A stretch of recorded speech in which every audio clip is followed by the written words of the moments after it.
Hello, welcome to the TODDcast. This is episode 2. My name is Roy Todd. This is my friend Fraser Botham, and today we're talking about Who's the Daddy?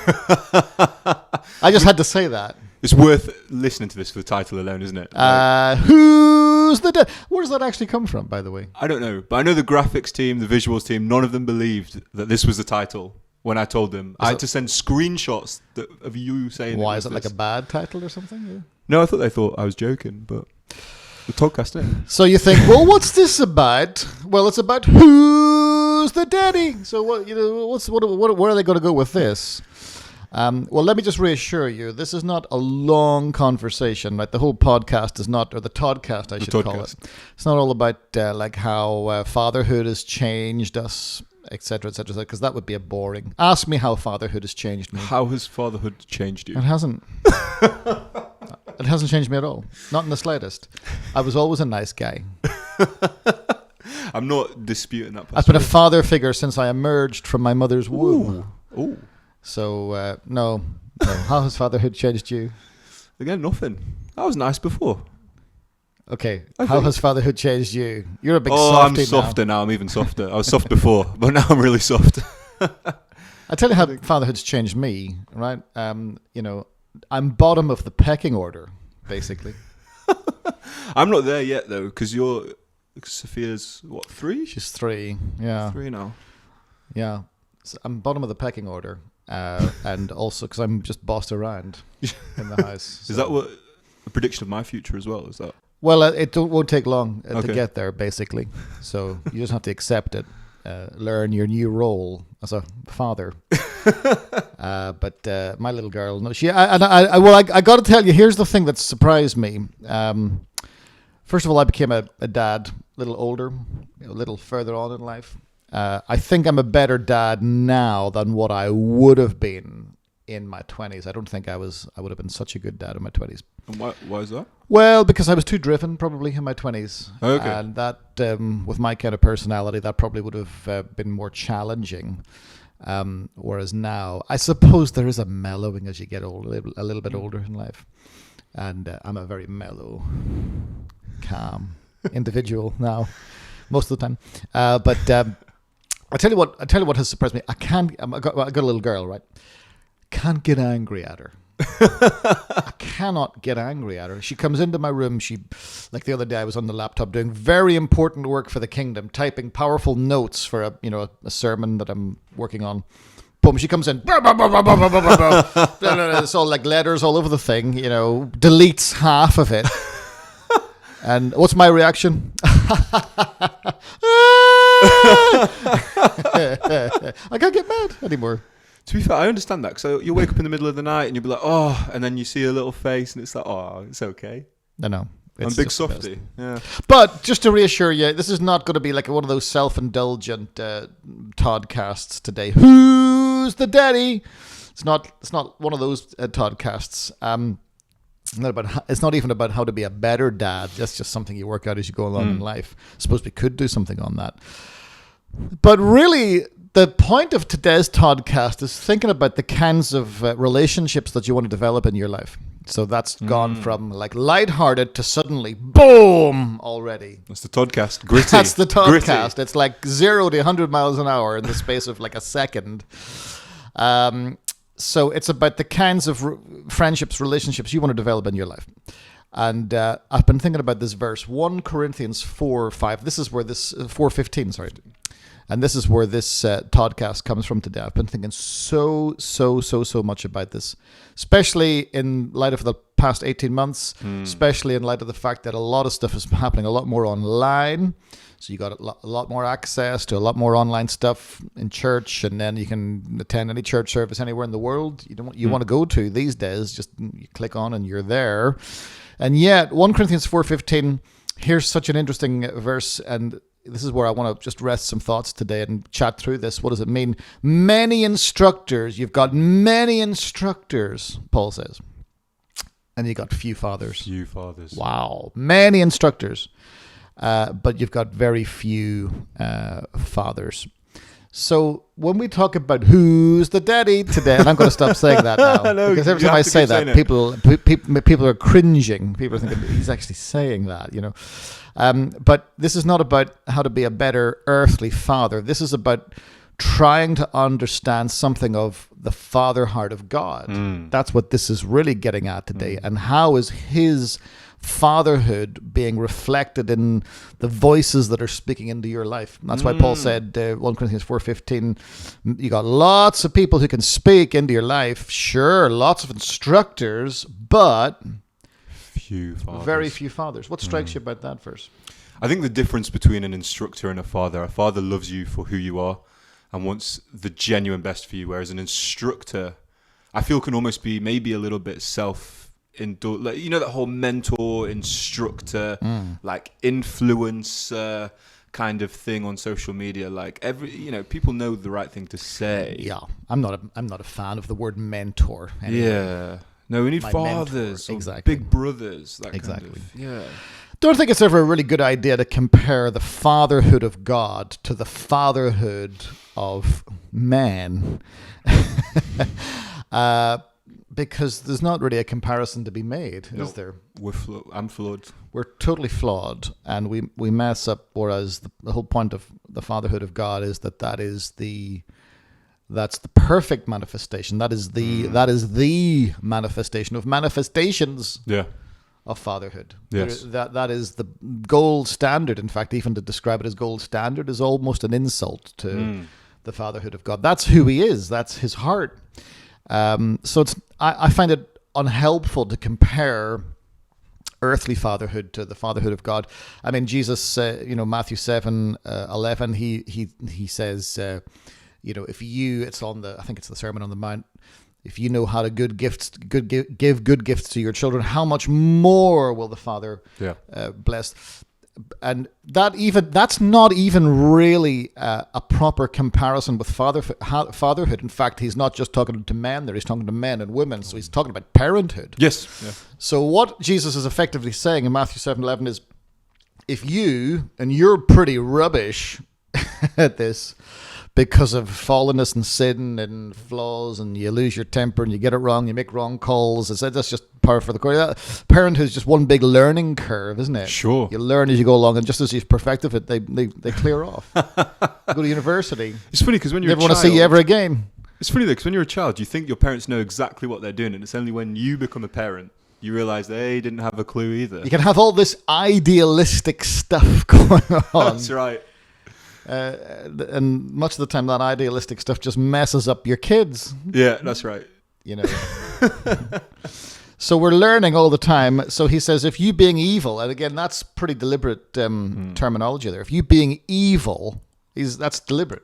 You being evil, intrinsically sinful, sinful nature, etc. You being evil, know how to give good gifts to your children. How much more will the Father bless his children? And he's addressing men and women there. But it's not a comparison between his fatherhood and earthly fatherhood.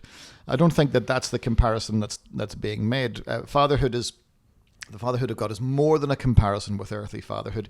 It's about capturing the father heart of God. And that's what I really want to have a chat about. It's good, Pastor. For the next 3 hours.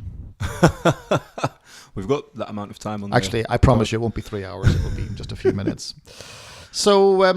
So that's what we really want to talk about today, fatherhood. Again, I think sometimes one of the things that really helps you when you read the Bible, now we're going into theology a little bit as well, right?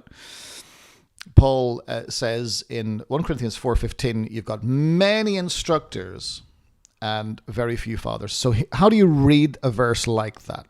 Right, let's get into a little bit of theology for a moment, and then we'll figure out what the verse means for us and how we apply it. How do you interpret a verse like that? How do you read a verse like that? Answer: context. Context is key. Context is key. So why does Paul say that? Well, he's writing to a church that he pioneered. Yeah, people that he loves. People he loves. The church at Corinth. I mean, he really labored and suffered to get that church up and running. He makes reference to it. My preaching was not with wise and persuasive words, but in demonstration of the Spirit's power, so that your faith would not rest in the wisdom of men, but on the the grace of God, the wisdom of God, etc., etc. Because I quoted that verse. Powerful. That's my Sunday school upbringing, by the way. They taught me to quote verses. I can quote Philippians 1 and 2 and probably 3. A Wow. good part of chunk of 3. I learned that as a kid. Anyway, I'm just showing off now. So he's talking as a pioneer. Mm-hmm. There is an application to do with church here as well that we must really not neglect to think about. Yes.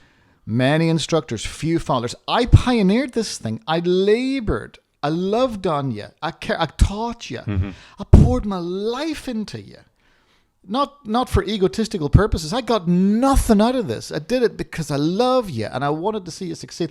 And then what's happening in Corinth? I mean, 1 Corinthians the scholars recognize it as being a piece of genius. Yes.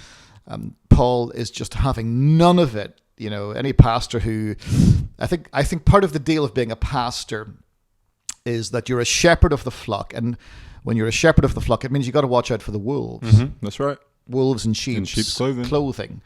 And so he's recognizing there are voices coming in. They're dressed like sheep. They sound like sheep. They act like sheep. They baa like sheep. Now I'm taking the illustration too far. He said, but they're not sheep at all. They are voices. They're just voices. Yes.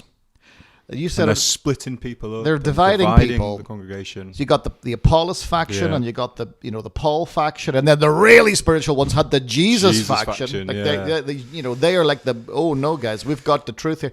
And Paul is saying you're all wrong. You're being led by these people who are just voices.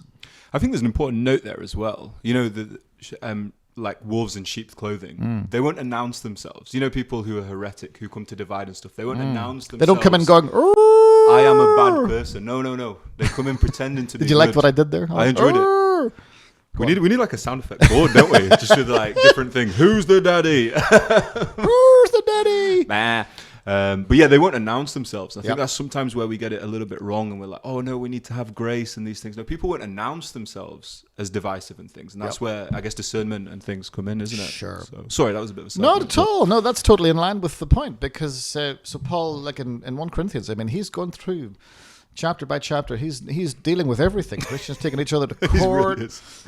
He that's where we get our teaching about how we have to prepare our hearts when we come to breaking bread. He says if you come and you're divided and you've got all this stuff going on, he said don't even bother coming to the table. Yeah.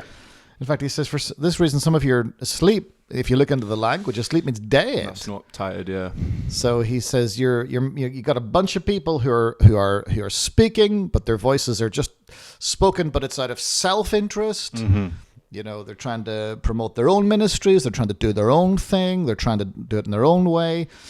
Many instructors, many people giving instructions. He says, but there are very few fathers. And for me, this is really important in theology. What do you reckon? Yeah, massively so. I think it's important in church as well. Like, who do you want to become as well, like as a person?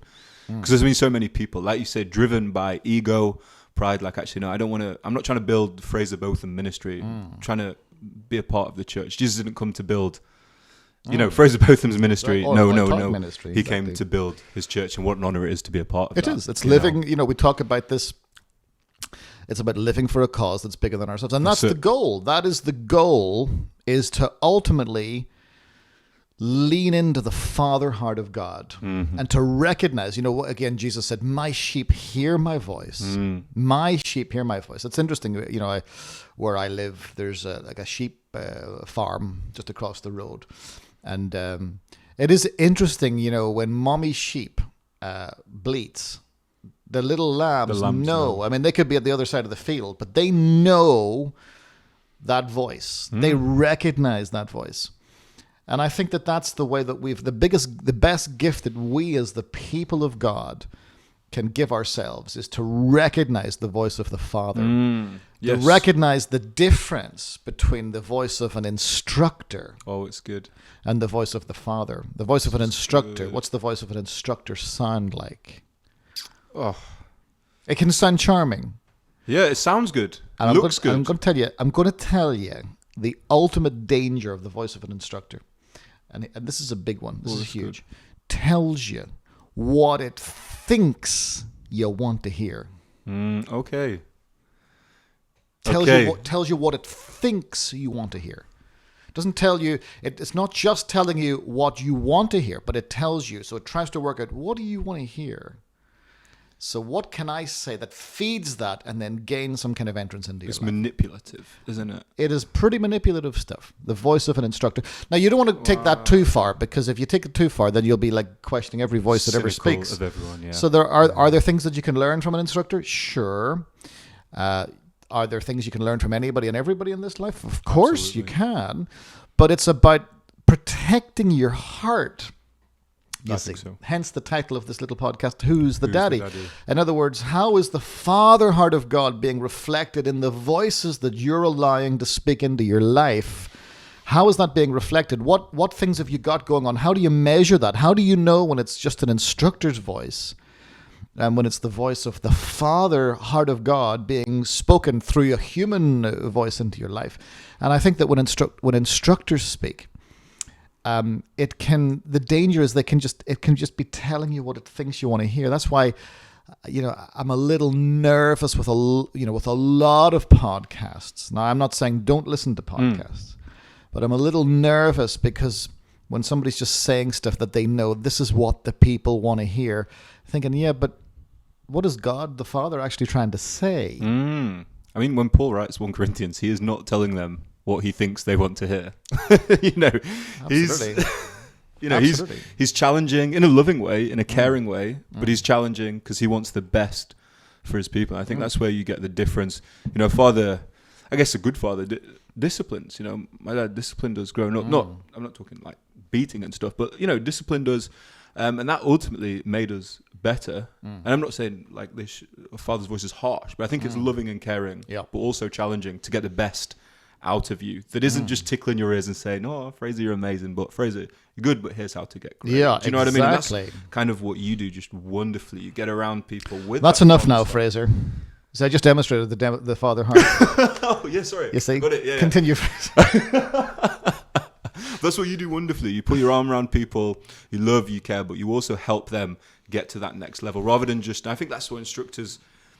Maybe their challenges is actually they keep people at the level because they enjoy being, having the truth, having. I think that's the danger. And if we've learned anything over the past year, 2 years, 3 years, the idea of building a ministry, I think that's where a lot of young bucks go wrong. I got to build a ministry. I got to build a platform. And then I can speak. But the danger, and here's the big danger of trying to build a platform, is that you get to a place in your life where you think, what do the people want me to say? What do they want to say? And how can I tickle their ears? And the Bible warns us, and in the last days, there's going to be a whole bunch of people, and they're just going to listen to what their tickling ears want to hear. Because they're so shallow in their spirituality. They're nowhere at all. I think, again, probably brings in a point about online. I think that's been a challenge. Online, in my view, was always second best. It was a necessary thing to do during the lockdown. It was a means to an end. It was a means to an end, and it was a necessary thing because we weren't permitted to meet, and we wanted to respect the law and so on. And I was pleased that when the second lockdown happened, the government said, well, churches can still meet. I thought that was really helpful. Yes. Danger with online is that you can hear this voice, and that voice is crafted in a way that makes you dependent on it. This is like a podcast or a ministry that's 1 billion miles away in America or some other place that's not near to you, and you're listening to it. You think, oh, that's good. But you got to discern the difference between a voice that is speaking with fatherly love. I'm not talking about human fatherhood. I'm talking about the Father heart of God. That's right. Versus a voice that just in the end is just tickling your ear and telling you stuff you want to hear. And almost in a manipulative way. And we've got to watch out for that, don't you think? Absolutely. Yeah, absolutely. Because otherwise you're going to become someone that God doesn't want you to be ultimately if you're listening to the wrong voices. And I guess it is discerning. I mean, how do you discern the right voice? How do you discern when it is the Father's heart? How do you tell the difference between an instructor and a father? It's a good question. Well, an instructor, again, I think you've identified it. Instructor will say things and speak words. Again, that's the danger of building a platform. You learn that it was interesting. So I wrote a book a few years ago, and the publisher was telling me about the types of books that do sell and the types of books that don't sell. Okay. This was probably 10 years ago I wrote this book. The book, I think, was read by 3 people, by the way. And I noticed a copy of it on the eBay the other day. Hey. Famous. 1 copy, great. But they were saying that books that do sell are books that make the reader feel like they can get something out of it. Whereas books that don't sell are books that challenge people about how they're living and how that there are consequences to our decisions and consequences to our behaviors and perhaps less palatable truths. But nevertheless, those books didn't sell so well. So I think that is the danger. There is a culture set up. It's a consumerist culture that you've got to watch out for.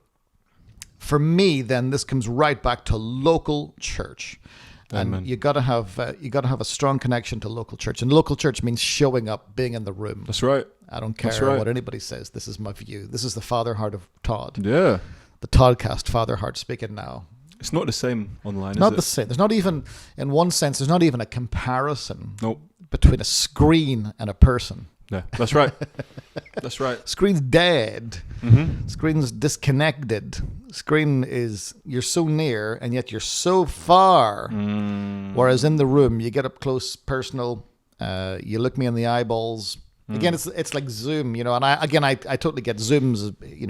There are benefits in Zoom because of the season that we're living in and so on, and for convenience, of course, it can be good for Bible studies and so on.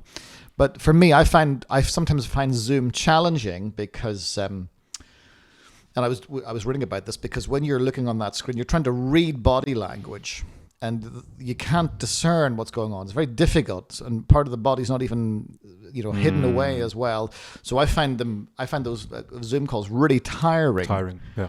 Because it's, in a sense, it's not natural. Yeah, and you can see someone's distracted over here on their phone. And we were designed for relationship. We were designed to be in the room together. We were designed to interact.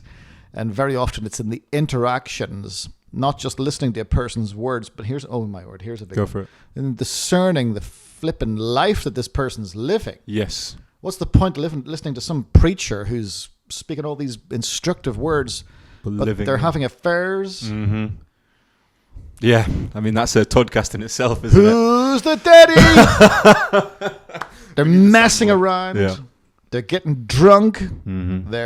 They're just like, their private life is all over the place.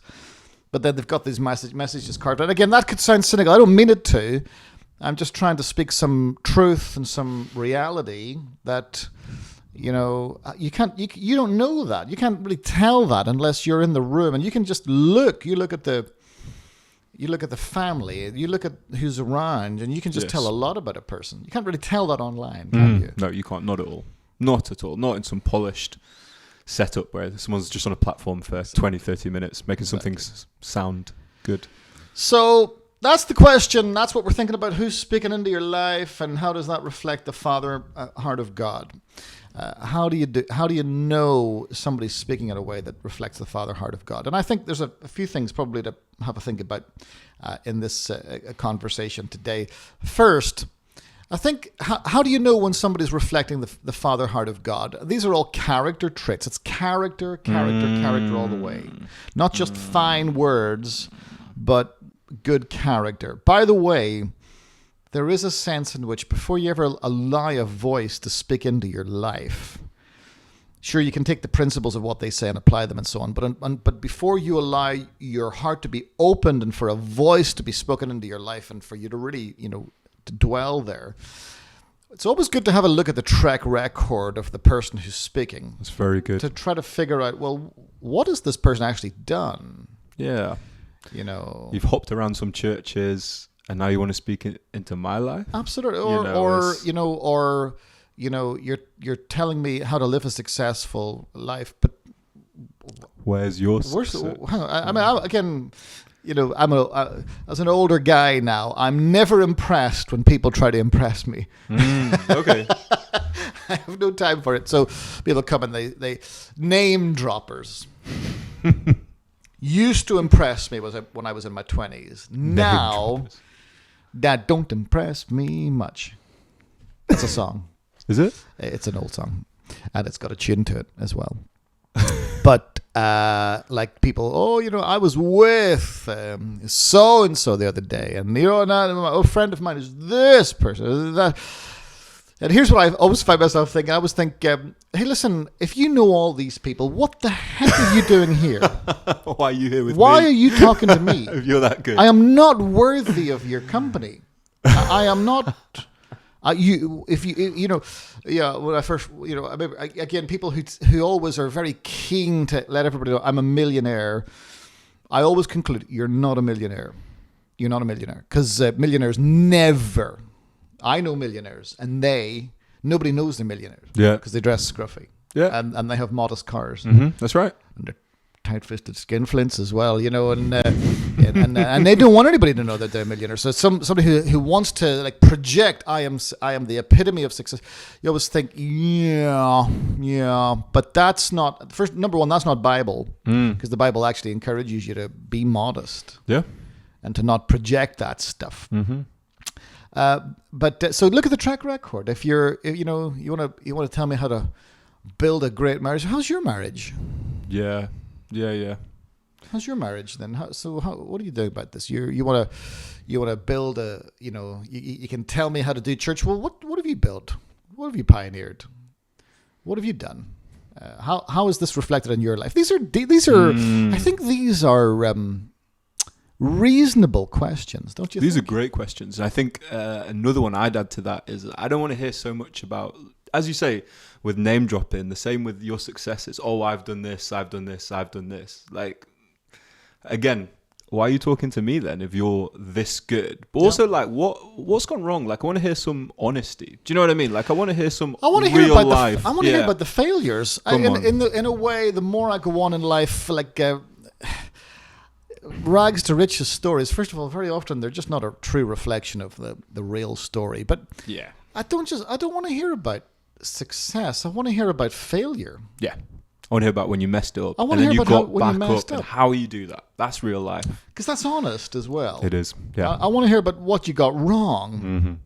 I want to hear about when you got up again when you got it wrong. I want to hear, and even if you didn't get up again, and you say, listen, my mistake was I didn't get up, and if you can get up, you can do this. That's an honest. But that's the father's heart, isn't it? Fatherly piece of tells advice. you what to do. A father says, here's how you can get better from my mistakes. I think that's Instructors are quite clinical in a way. They give you 10 points about how to be successful in life, and it's like a mountaineer, somebody who's teaching mountaineering who's never climbed a mountain. Somebody who's like teaching you how to climb Everest. Now listen, what you've got to do is this and this and then you'll be successful. Have you ever climbed Everest? No. Oh, okay. All the theory, no idea. So you're an instructor, but a father says, yeah, when I climbed it, boy, I fell. I broke my leg, lost an arm. Lost a leg, can't even do yoga anymore. Do yoga. I don't even know why I said that, but I did. I failed. I fell down. And listen, if you can just watch out for this, you're going to do all right. And I think that's the grace that a father speaks with. Absolutely. A father speaks with tenderness and love and compassion in a way that says, listen, here's where I got it wrong. And if you can just learn from this, and avoid that, then you may well avoid the mistakes that you'll make your own mistakes, but if you can avoid this one, if I can help you, I think that's the sound of a fatherly voice. Speaks in a way that has nothing to prove. Yeah. I think a father speaks with nothing to prove. Yeah. And I think instructors have always got something, do you know what I mean? They're always trying to one-up someone, whether it's another instructor or one-up you or anything like that. Whereas a father, there is a grace to it. They've got nothing to prove. And here's another. Again, this can sound cynical. I don't mean it to sound cynical in any way, shape, or form, but I'm talking like to anybody who's got an ear to hear. I'm talking to a generation, even if it's one or two people who've got an ear to hear. I'm willing to say it. But what you want to do, I think, in your life is make sure that the person who's speaking into your life has your interests at heart. That is so good. Make sure that person is speaking in a way that is invested in you, that actually wants you to succeed, wants you to do well. What's their track record? And here's the thing, and I lost my train of thought here, but now it's back. No, this is brilliant. Because you can see I was trying to find my train of thought. So here's the train of thought. How can this person help you to move forward and not turn you into their little project? This is the thing for me that is perhaps most dangerous about a lot of counseling cultures. Wow. And again, sounds cynical, but I'm going to go with it because I feel it's important. So in other words, here's Fraser, and Fraser's going through his tough stuff or some challenges in his life, and then I'm there for you. And it, in a way, because my life might be a little bit rubbish, it kind of makes me feel a bit better about myself when I'm telling you what to do. Here's the challenge. So let's say you're going to do well, right? Somebody who's turned you into a project doesn't like your success. They don't like that because they feel like you don't need them anymore. And that's right. My project, you're not my little project anymore. I like it when you're below me because you're only there to make me feel better about myself. And that is a very dangerous place to get into. So people who are only there when you're like... Because they'll keep you down as well. When you're down, but they never cheer you on. They cannot celebrate success. That's right. For me, that is something to just watch out for in your life. Make you their little project, don't you think? Absolutely. Yeah, absolutely. In friendships and in everything. People love to have something on you sometimes. And that's an instructor, isn't it? So let's think about how can you allow a voice to speak into your life that ultimately reflects the Father heart of God, right? So let's think about some things. And I've written some things down here, maybe that will help some folks, and we'll just have a think about these. First, the person's got to be invested in you. Yeah. So what's that mean? They want you to succeed more than they want to succeed themselves, I think. Yeah. And actually, your success, this is something you always say, like, your success is my honor. And I think that's the kind of heart, the Father's heart. Your success is my honor. Yeah. Not my success is my honor, your success is my honor. I think that's the kind of people you want speaking into your life. It's like invested. It's there in the good times, in the tough times. It's invested to the extent that I'm going to help you when you're going through a challenge, but then when you get success, I'm going to celebrate it. I'm going to like be happy for you. Yes. Big you up. I'm not going to be resentful about it. I'm going to be happy about it. That's the true sign of an invested heart. Doesn't even have to see the person all the time. You can meet 2, 3, 4 times a year or whatever, but it's invested. It genuinely wants you to do well in life. And I think that's something of the Father heart. The Father, if you take the story of the prodigal son, which is... Yeah, I was thinking about this. The point of the story of the prodigal son, or the point of the story of the prodigal son is nothing actually to do with the prodigal son. It's all about the Father's heart. In fact, that's the wrong title. People who call it the story of the prodigal son, that's the wrong title. The story is about the Father heart of God. He's the star of the show, not the boy. The boy messed up. But the Father, the whole point is the Father was invested in his son. Even though the son was a scoundrel and messed up and so on, but he waited on the roof. Every day. And every day for years and years and years. This is obviously a story, a parable, an earthly story with a heavenly meaning. So it's a hyperbole. Yeah. Isn't it? It's a story. It's an illustration that Jesus wants us to know that reveals something about the Father. He waited and waited and waited. And even when the boy had gone off, and even when he was feeding the pigs and all that and came to his senses, then he came back. As soon as that Father saw him back, he ran to him. The one who did the running wasn't the prodigal son, it was the Father. It was the Father. Ran at him. And I think that's what true investment looks like. Somebody messes up, they go away, they come back with a heart that, I messed up. And an invested heart says, come on, welcome home. Whereas an instructor will tell you everything you did wrong. Instructor's clinical. Listen, you messed up. You will pay the price. You will pay the consequences. And of course, the point of sin is that it has personal consequences. You just pay the price anyway. Father heart wants to beckon people and wants to be invested in people as well.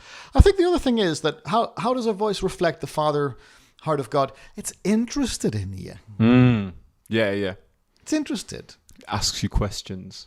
Asks you pertinent questions about your life and how's your family, and what are you eating, and genuinely cares. And you can tell when someone genuinely cares, and when someone's just, saying how are you, Exactly. versus how are you actually doing? Exactly. You know, It's genuinely interested. Again, that's part of the Father heart of God. Interested. It wants to see you do well, wants to see you succeed.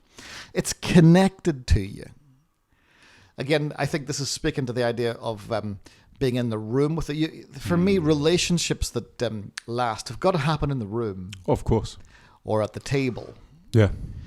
If it's just a distant thing online, like I hear people say, such and such a person of God speaks into my life, and I will say, well, do you even know this person? Have you ever had a conversation? No, but God uses them to speak into my life. Well, okay, so we can all get inspired by good teaching, and there's over an abundance of good teaching. You go onto the Spotify, go onto the YouTube, go on the line. On the line.